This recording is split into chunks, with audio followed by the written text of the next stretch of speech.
Hello, my dear friends.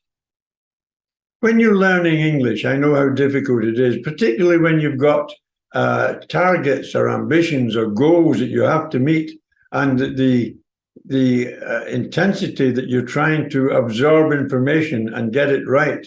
That sometimes what lets us down is we forget the basics of what we're needing to talk about.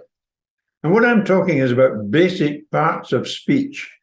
You know, every word that we speak in English is a part of speech, and it comes under some category or other.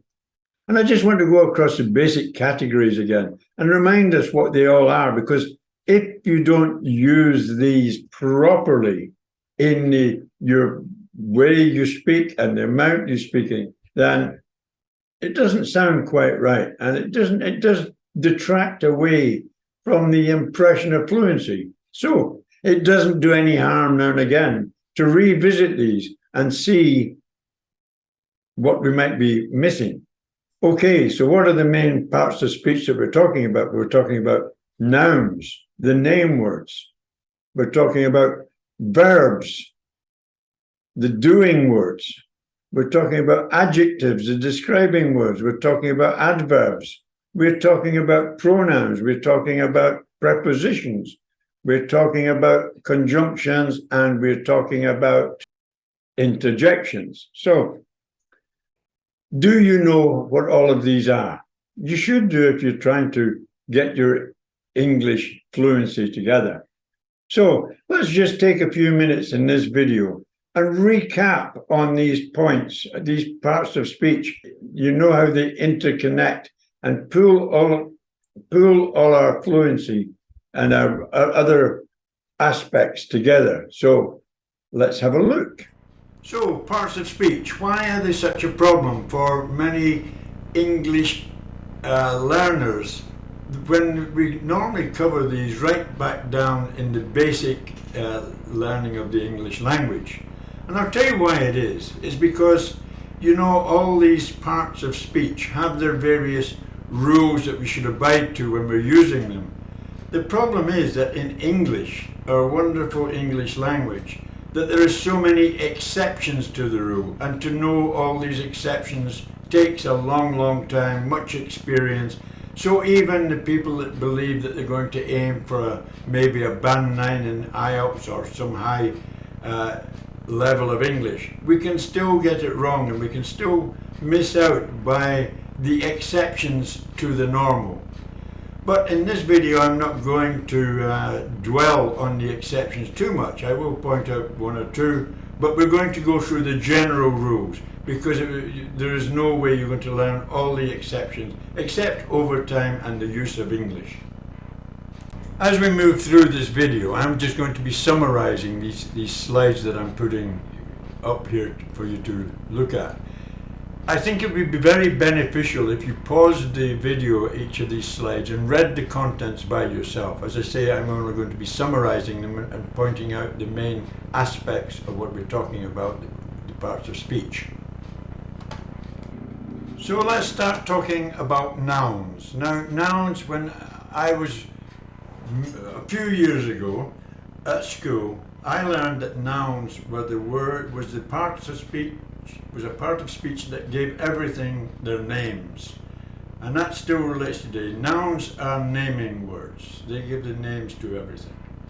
Now we split this down into common nouns and proper nouns. Now when I say proper nouns, many people get confused with pronouns. Now pronouns are completely different, so do not get confused with pronouns. Proper nouns are nouns that serves as the name for a specific place, person or thing. And to distinguish them from the common nouns, proper nouns are always started with capitals. They're capitalized in English. Proper nouns include personal names, place names, names of companies and organizations, and the titles of books, firms, songs, and other media. They're also used, proper nouns are the names of the various ranks: president, king, queen, God, all these, Allah, Buddha, they're all proper nouns. Everything else comes under common nouns, and these are things of all the obvious things: book, table, car, water, milk, music, dog, cat, fish, woman, teacher. All these names are common nouns. So now I'm going to move on, and I'm going to tell you why many students, people have problems with nouns, and why the common mistakes that they make. So, where do the majority of people have the problems with their nouns and using the nouns? The problems come both in speech and in writing, but more commonly in writing. But as I say, it does happen in both aspects. And the problem arises from the use of a or an.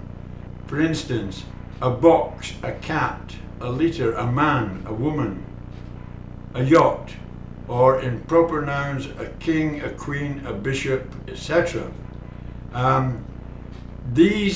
The format for a on to the second area. Nouns that begin with a consonant, and a consonant is verbs. A letter that isn't a vowel. Are doing words. Verbs describe an action, state, or occurrence. We should all know what vowels are. These are A, E, I, O, the dog barked, and U.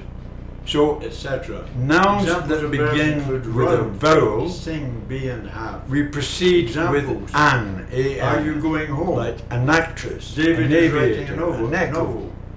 An igloo, an office, an umbrella. Leave me alone. Of course, there are exceptions, as noted here. Verbs. Proper nouns, it still applies to them as well. An Australian, really an emperor, an Indian. Because verbs can also apply the same rules to proper nouns when these things have happened. Another factor I'd like to mention before we move on is that there's another area that causes problems, and that's the difference between countable and non-countable nouns. This is an area that I will go into deeper in another video, but just to briefly explain here, you have to be aware that countable nouns are nouns that can be in the plural, actually cats, dogs. We can have more than one. You need non-countable to get those aspects right, and that's an area for sure that nouns that we can't do get wrong. Have more than one. So let's move on to adjectives now. Now we're getting into love. We can't areas have that are much more easy to deal with. Things like that. Adjectives and they can get quite complex, and there are many exceptions to these, and that's why I don't really want to go into indications of things like size. The other aspect is shape. When you're going to the plurals of some of these nouns, they've got to add. And I've given an example here. The red apple, 2 frogs, 2 dogs. So and you might have adjectives there. We've got red nouns where you've got to add the colour of the apple to the end. And right, so which that's the area that needs to be covered in another video. Much easier to apply. Other sentences I've given examples of. So now we're moving on to the second area. Beautiful causes the most problems. And this soup is not edible. It cannot be eaten. Are doing words. Verbs, he writes meaningless letters. He's writing letters that have no meaning. Verbs are an essential part of a sentence. Ben is an adorable baby, a beautiful baby. Okay, so now we examples of verbs get the idea of adjectives. Sing, be, pretty straightforward, and I'm examples. You're going to have no problem. Are you going home? David is writing a novel. He is riding his new bicycle. Leave me alone. All these are typical verbs. So where do the problems come in? The problems really arise because verbs can also give an indication of when these things have happened. Have they happened in the past? Have they happened now? Or are they going to happen in the future? And this brings us on to the aspect of the many tenses that can be given to verbs. I've already made 2 videos of this previously, and you could go back and refer to them if you wish. But you have to be aware that verbs can give an indication of tenses, or they should give an indication of tenses, and you need to get those aspects right. And that's an area for sure that a lot of people do get wrong. So let's move on to adjectives now. Now we're getting into areas that are much more easy to deal with. Adjectives are descriptive words that describe nouns or pronouns. They can give indications of things like size, the color, the shape, or the condition. And I've given an example here. The red apple is ripe. So we've got two adjectives there. We've got red, which is describing the color of the apple, and ripe, which is giving the condition of the apple. So they're much easier to apply. Other sentences I've given examples of. They live in a beautiful house. Beautiful being an adjective.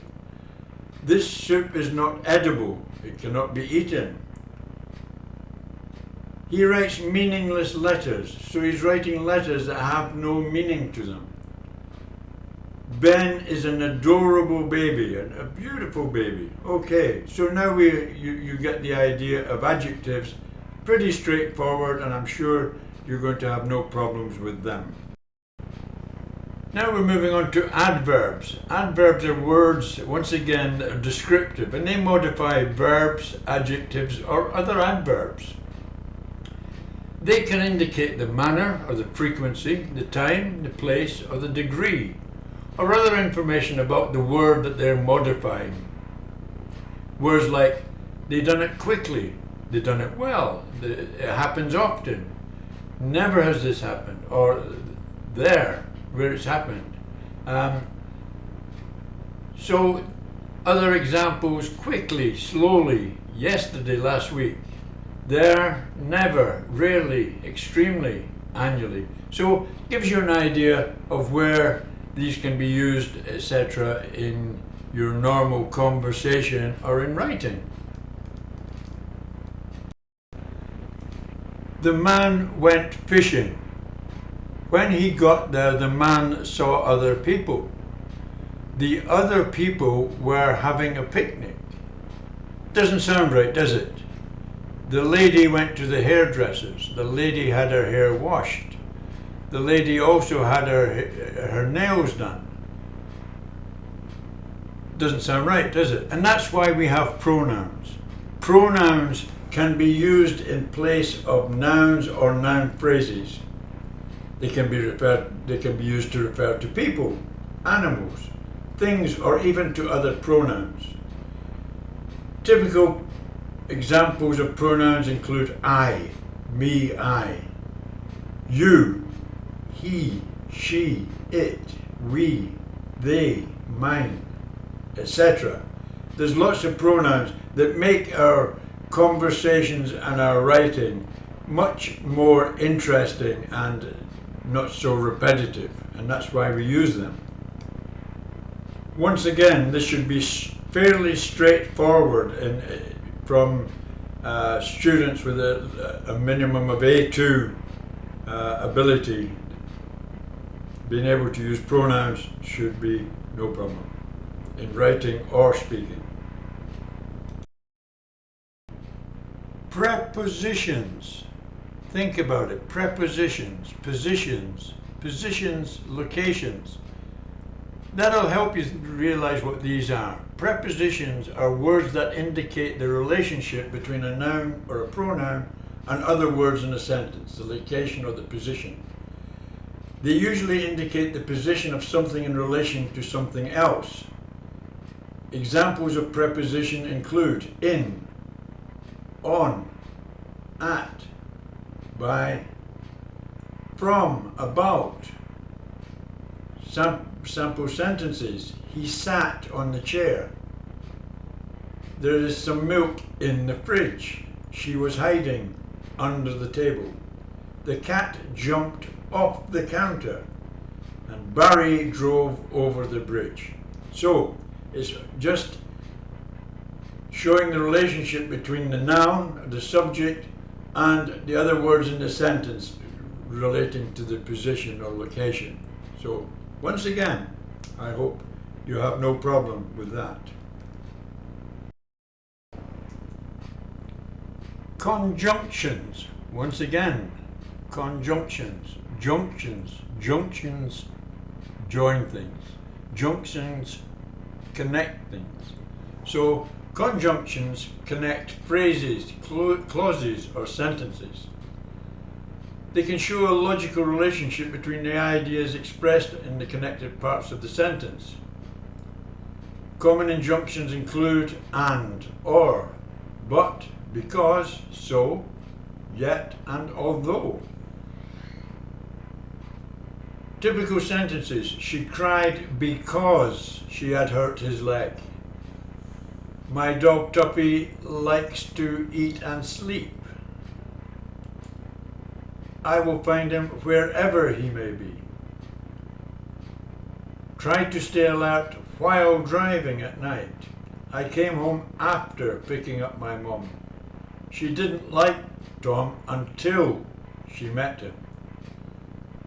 I helped her though she was a stranger. So, that's the conjunction side of things. We're joining statements together. Also can be used to join two simple sentences together and make them into a compound sentence. So, I hope conjunctions are not a problem for you. Wow! Ah! Yes! But! All exclamations.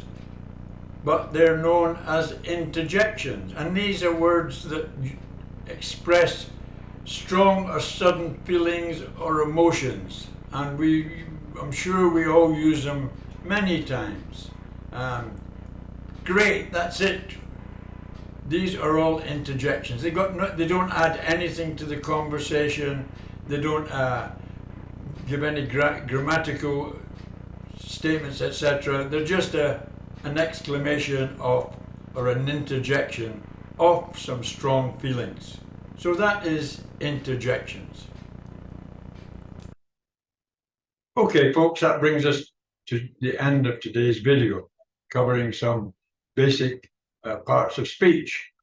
I hope you found this useful. As I say, I highlighted at the beginning, the two areas that are most problematical are the nouns and the verbs. And these are the areas to pay attention to as you advance on your journey towards fluency. And I hope you every success in getting there. So I teach many things on italki to various students, including exam preparation, business English, advanced conversation skills, preparation for interviews and etc., public speaking, giving presentation, doing personal presentation. All these aspects I teach on italki. So if you're struggling with anything and you need a bit of advice, then why not get in touch and have a chat with me? You can get a short trial lesson. The link is below the video. Thank you very much for watching and take care. Bye for now.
So now we're moving on to the second area that causes the most problems, and that is verbs. Verbs are doing words. Verbs describe an action, state, or occurrence, and verbs are an essential part of a sentence. The dog barked, etc. Examples of verbs include run, think, sing, be, and have. Examples: are you going home? David is writing a novel. He is riding his new bicycle. Leave me alone.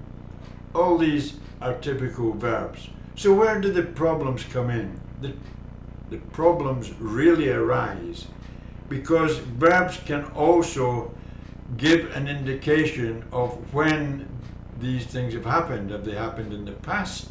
Have they happened now? Or are they going to happen in the future? And this brings us on to the aspect of the many tenses that can be given to verbs. I've already made 2 videos of this previously, and you could go back and refer to them if you wish, but you have to be aware that verbs can give an indication of tenses, or they should give an indication of tenses, and you need to get those aspects right, and that's an area for sure that a lot of people do get wrong. So let's move on to adjectives now. Now we're getting into areas that are much more easy to deal with. Adjectives are descriptive words that describe nouns or pronouns. They can give indications of things like size, the color, the shape, or the condition. And I've given an example here. The red apple is ripe. So we've got 2 adjectives there. We've got red, which is describing the color of the apple, and ripe, which is giving the condition of the apple. So they're much easier to apply. Other sentences I've given examples of: they live in a beautiful house. Beautiful being an adjective. This soup is not edible. It cannot be eaten. He writes meaningless letters. So he's writing letters that have no meaning to them. Ben is an adorable baby, a beautiful baby. Okay, so now you get the idea of adjectives. Pretty straightforward, and I'm sure you're going to have no problems with them.